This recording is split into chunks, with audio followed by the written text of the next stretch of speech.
Welcome to Rebecca Sounds Reveille. I am absolutely delighted because the guest I have today is going to share some updated information about things that you need to know.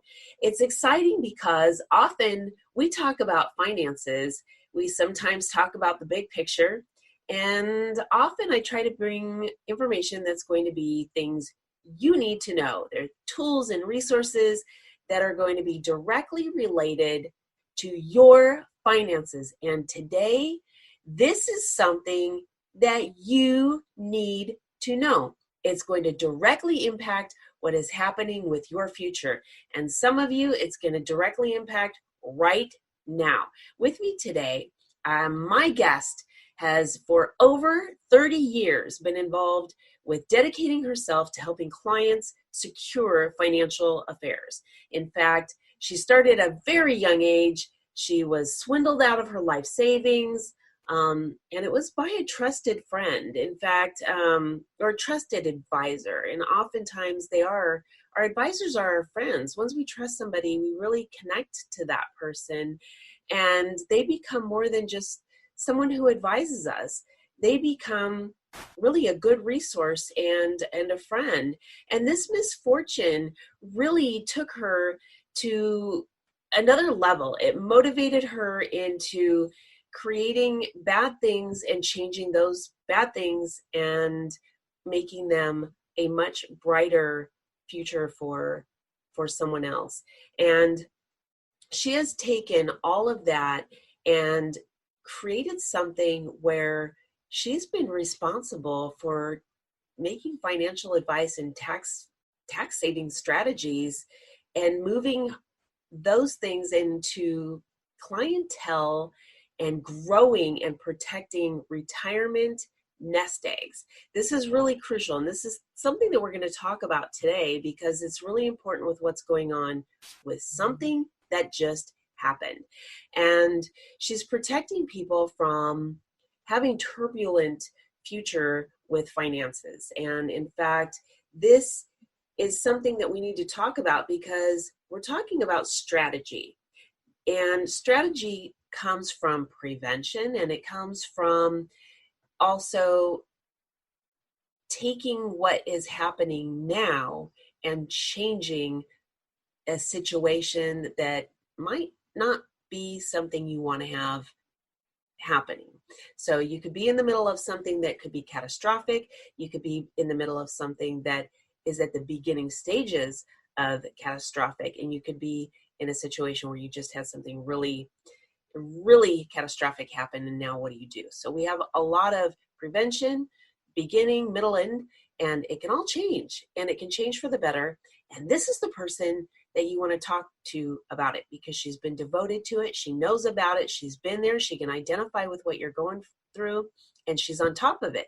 So on top of it that a situation that just happened recently, she knows about it, and in depth, absolutely in depth.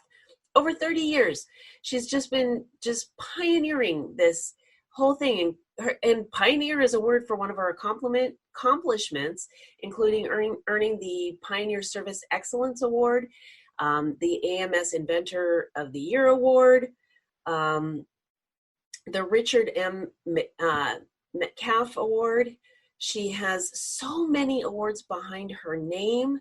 There is so much more. She's been guest speakers on a number and appearances on a number of shows. There's just so much more. She's been featured in magazines.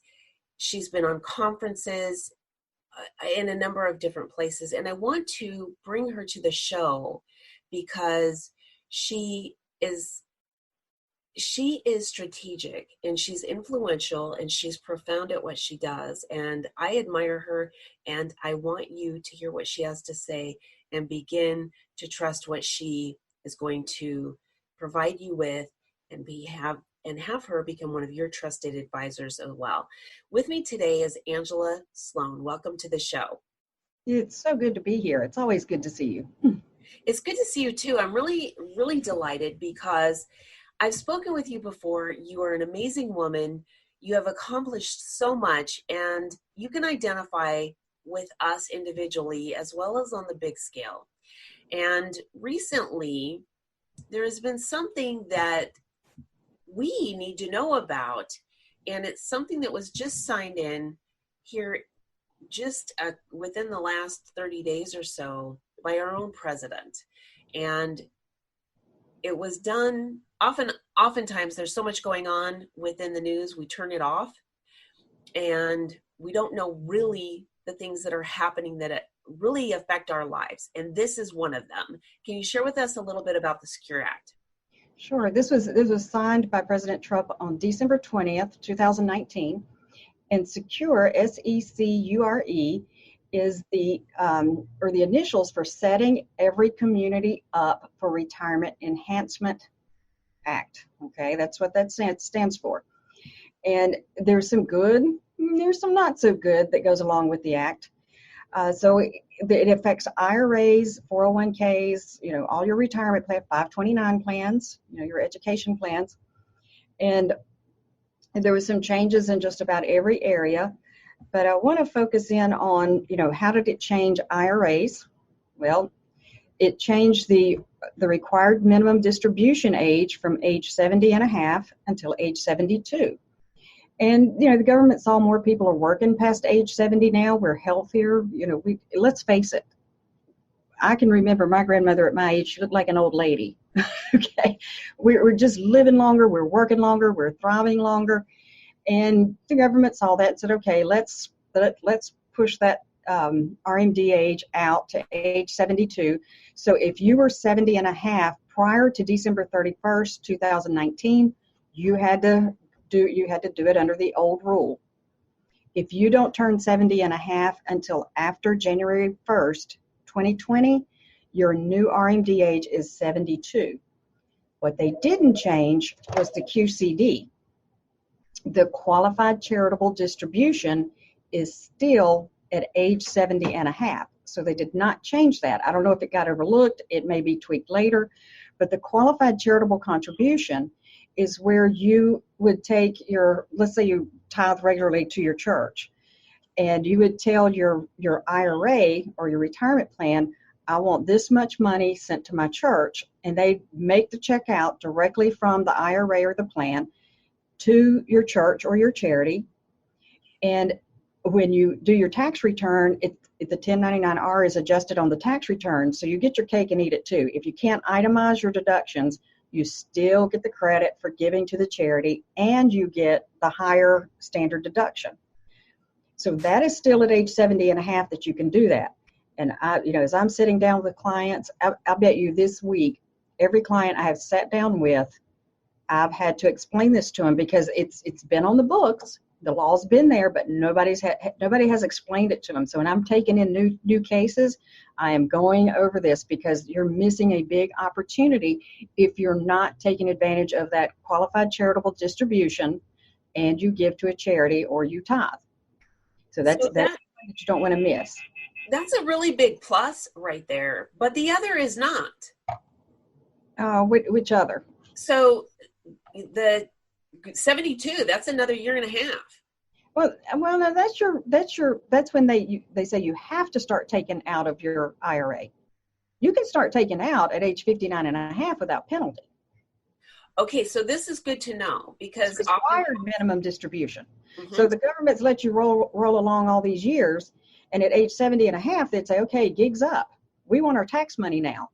Okay. So based on your life expectancy, they would tell you how much you had to take out and go ahead and pay taxes on. Well, the percentage that you had to take out goes up every year because ideally, they want the money out and taxed by the time you die. And if you still have money in those accounts when you die and it goes to a beneficiary, the government follows the money with their handout, going, hey, we want our money from you. So if it goes to a spouse, the spouse is treated the same as you are.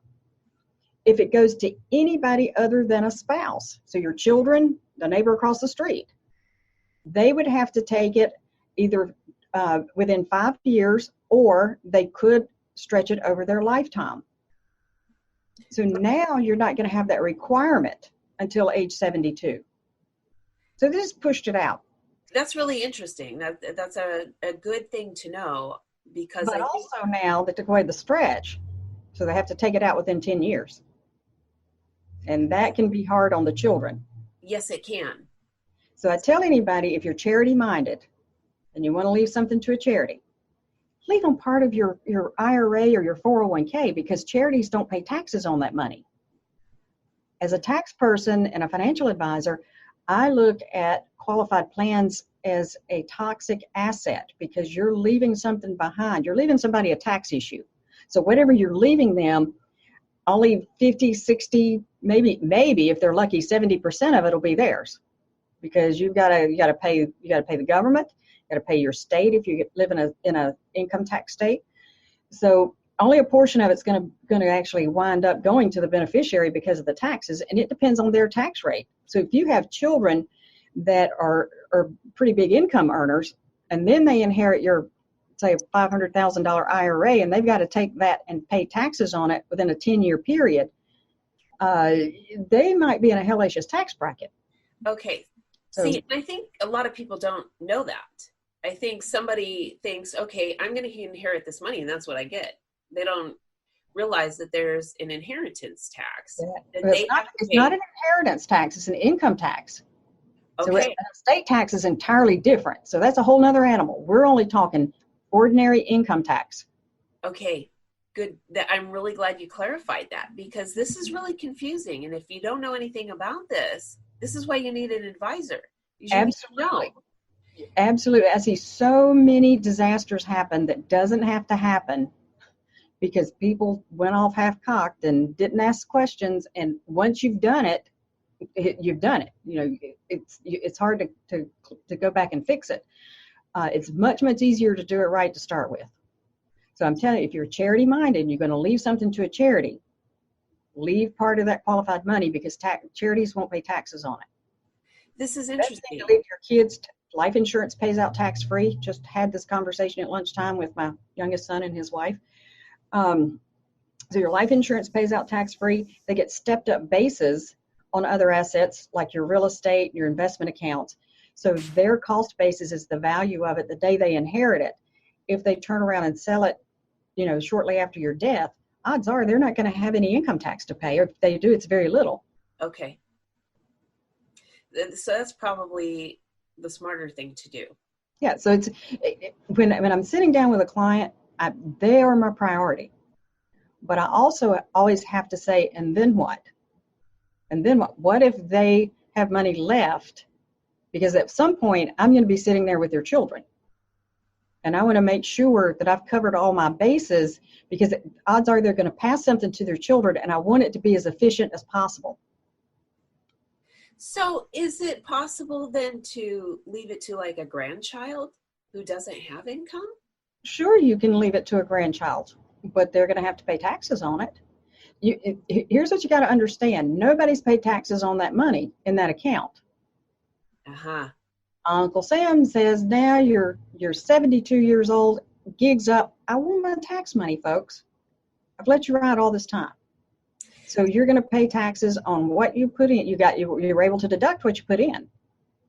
But the gains grew, so now you're having to pay taxes on a lot more money. Whereas you could have just paid taxes on what you put in. You could have used Roth type instruments, and you wouldn't be paying taxes on what comes out. But that's not what happened. So most of us used the qualified plans and got the employer matched. You never walk away from free money. That employer match is free money, okay? So even if you do a Roth 401k, the employer match goes into the pre-tax, because the employer's deducting it from his tax return. You're going to have to pay taxes on it when you start using it. But the Roth portion is about tax-free. The key word there was gains, meaning that that's untaxed money. And so if I could share with the audience, if you ever hear the word gains, that means you're going to have to pay tax at some point on it. Right, if it's a gain, but the capital gains rate is usually much lower than the income tax rate. Okay. That's really good to know. Now, you said earlier life expectancy that the government has. And from I know from firsthand that there is a life expectancy calculator. Yes. And many people don't know that that's available to them. And It's a uniform life table that they have, and it's printed. I mean, you can Google it. You can print it off. So at 70 and a half, they're saying you're going to live 27.4 years. And that's where they combine male and female statistics. So at 70 and a half, you'd have your divisor, you take your balance as of December 31st, divide that by 27.4, and that tells you how much money you have to take out. okay, is that a standard number for everybody, 27.4? I'm sorry? Is that a standard number for everybody, 27.4? That's the standard uniform life table that the IRS uses. That's 70 and a half. Okay, is that the same for Social Security? No. Oh, Social Security does not use that uniform life table. interesting. Okay, I was getting confused. Right. Social Security is based on your earnings. So that has nothing to do with it. Okay, so because I know that they have a calculator, and that's the one I was thinking of. So we're talking about two completely separate things here. Right. So, back to the Secure Act. So now that's changed for the beneficiaries. They have to take it out over a 10-year period. You can net your new RMD age is now 72. Then there's the 529 accounts that were impacted.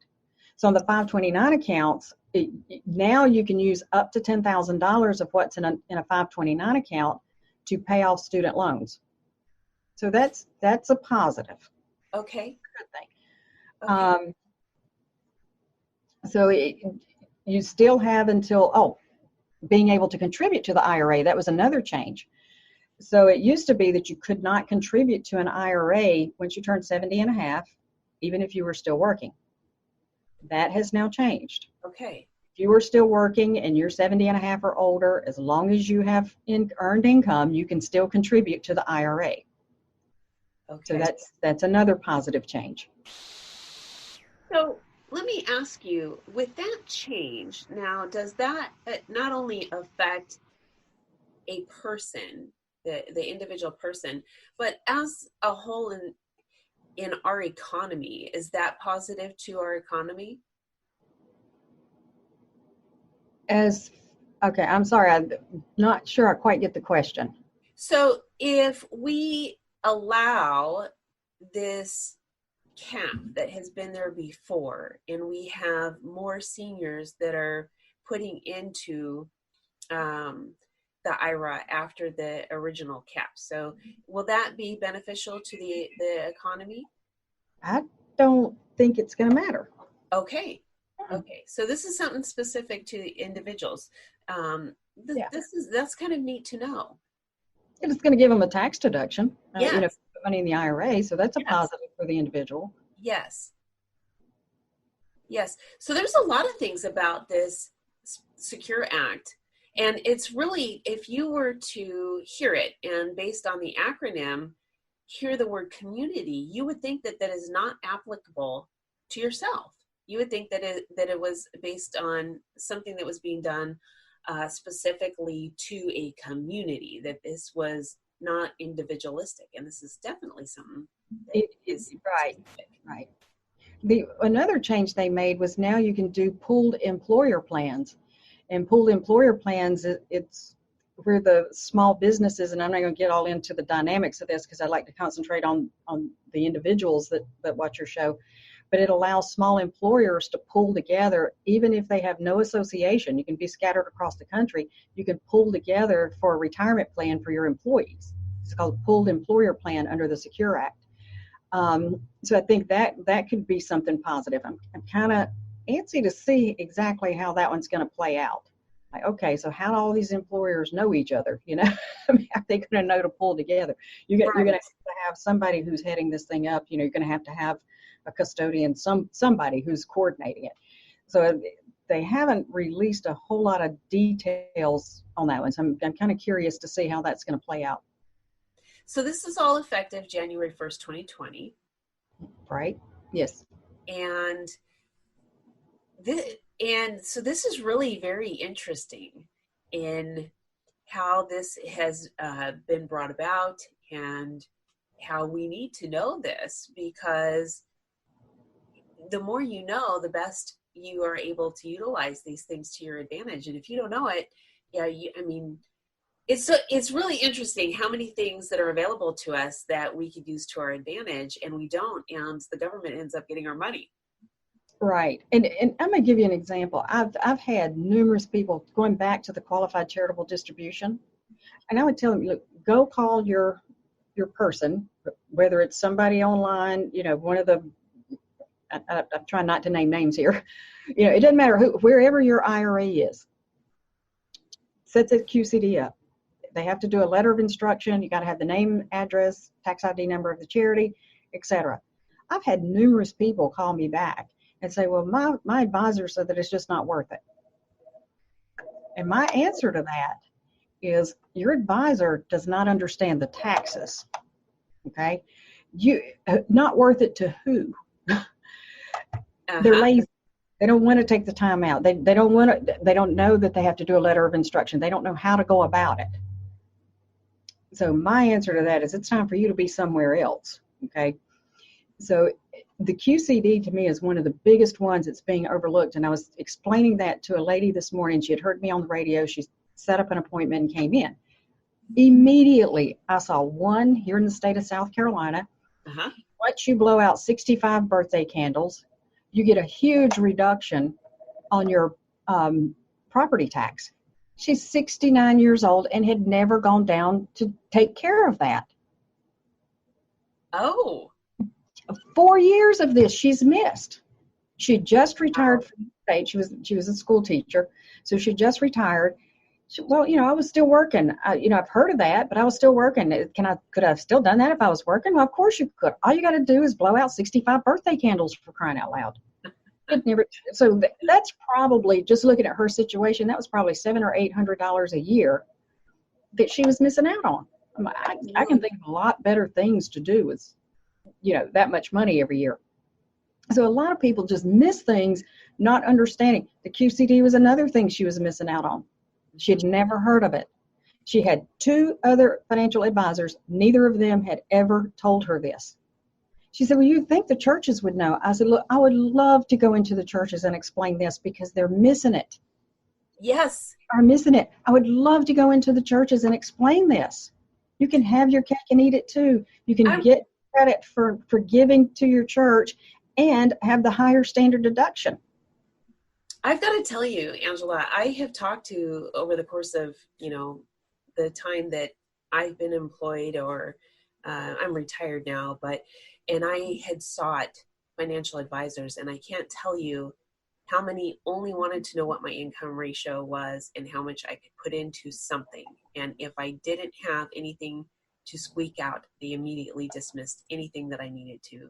It wasn't about what could we do to see if we can even slowly start moving ahead. There was nothing that was given to me about educating me. Everything else was dismissed. And if I had someone that was educating me, I could trust them.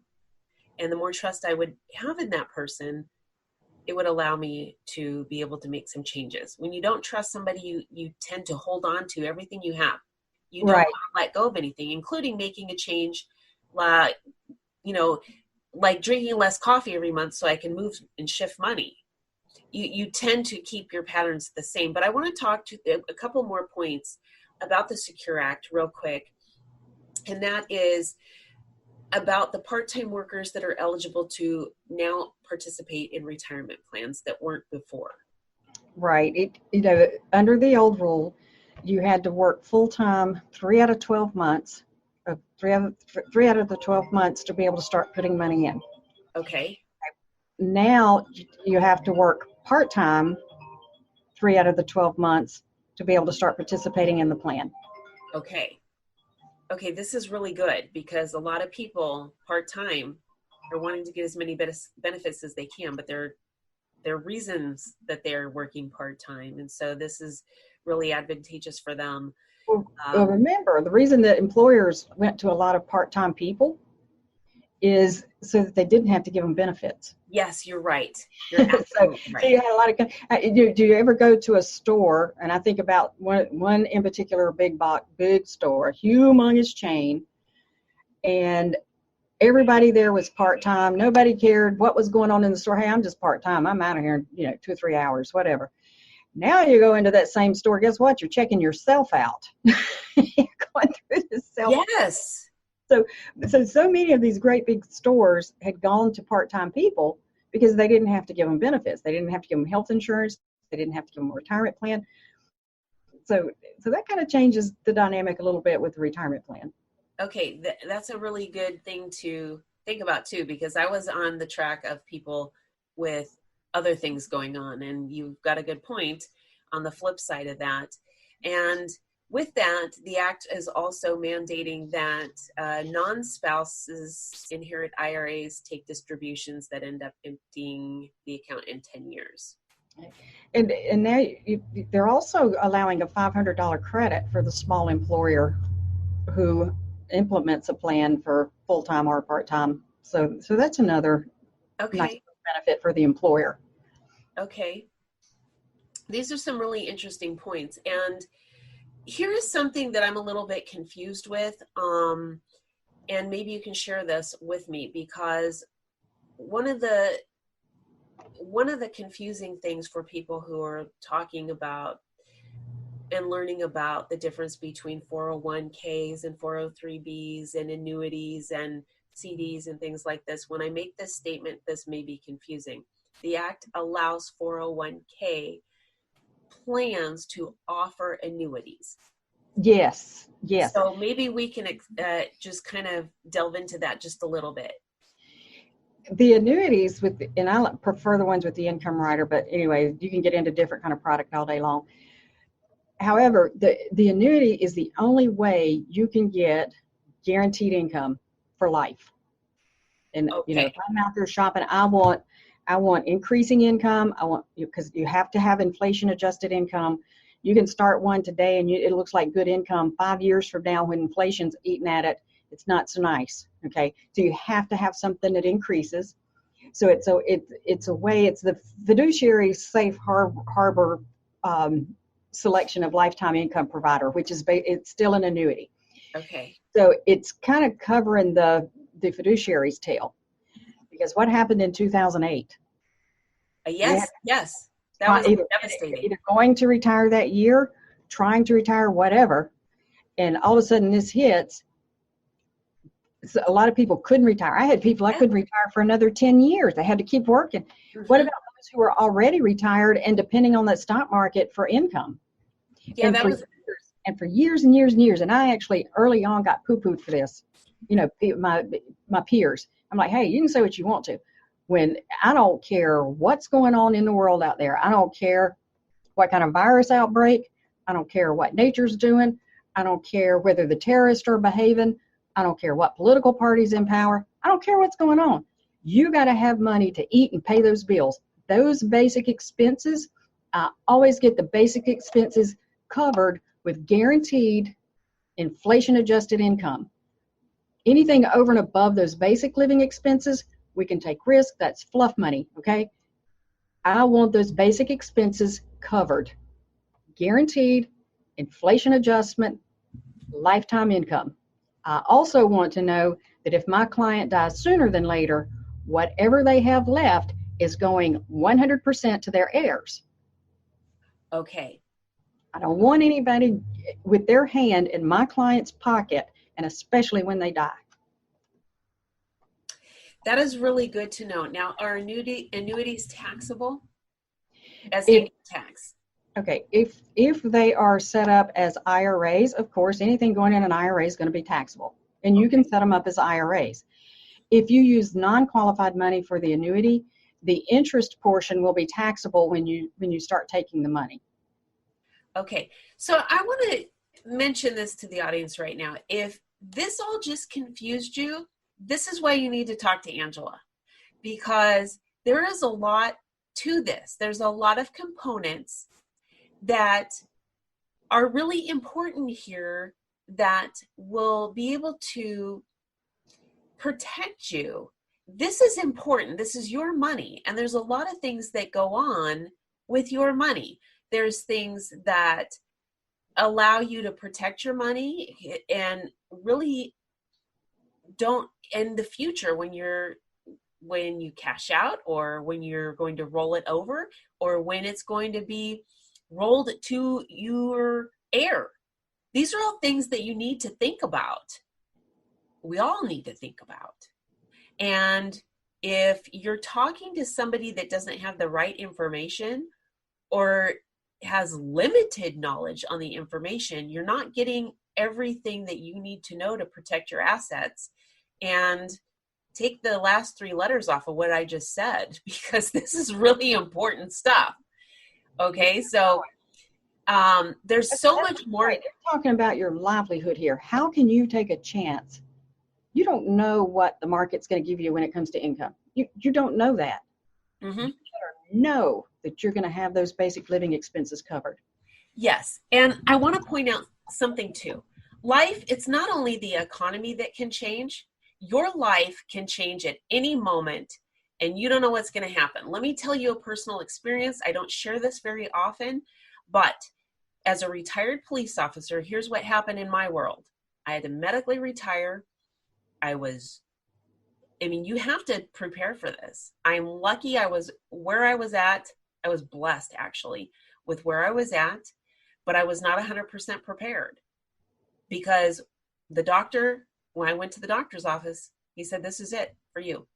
And I had to go to my sergeant that day and say, this is it. Done. That was it, right then and there. That can happen to any one of us at any given moment.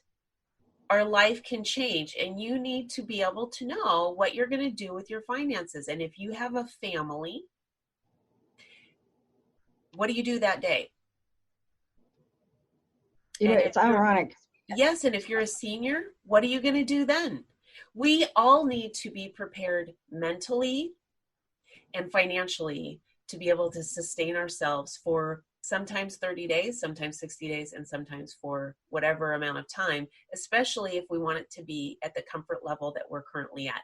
And so with that being said, Angela, I would like my listeners and those who are certainly tuning in for the first time, and hopefully becoming established listeners, how they can connect with you, because I think you're the right person for the audience to connect with. So would you give them your information? Sure. You can go to our website, which is www.sloan.financial.net. You can also call us. It's 1-800-298-2892. You can, like I said, email us through the website if you have questions, and I'll be glad to help any way that I can. We have clients all across the country, so don't feel like, well, gee, she's all the way in South Carolina and I'm in Oregon, because I do have clients in Oregon, thank you. So it doesn't matter where you are, just give us a call. I'm glad to help absolutely, just any way that I can. I just love talking to you, because you are such an encyclopedia of information. And I know that you understand what we're going through because you experienced it firsthand. Absolutely. And I haven't talked to anybody, Angela, that understands it like you do. And I am just delighted and blessed to be connected with you. And I thank you so much for being with us today. Thank you so much for having me. It's been a pleasure. And I want to thank all of you for tuning into another episode of Rebecca Sounds Reveille. Today, we talked about you being secure and knowledgeable with the Secure Act. So I want you to get in touch with everybody you know, especially your family members, and get secure. And how you can do that is becoming more educated with your finances, and you can do that by connecting with Angela Sloan. I want you to do this, whether it is with this or anything else about your finances. I trust her, and I want you to trust her too. But not only that, I want you to get connected with me, because I want to provide you as many tools and resources as I can to help you move in a forward direction and get your life healthy. So tune in more often and share this episode and every other one with all of your friends, family, everybody you know, and all of those that you don't. Thanks for tuning in.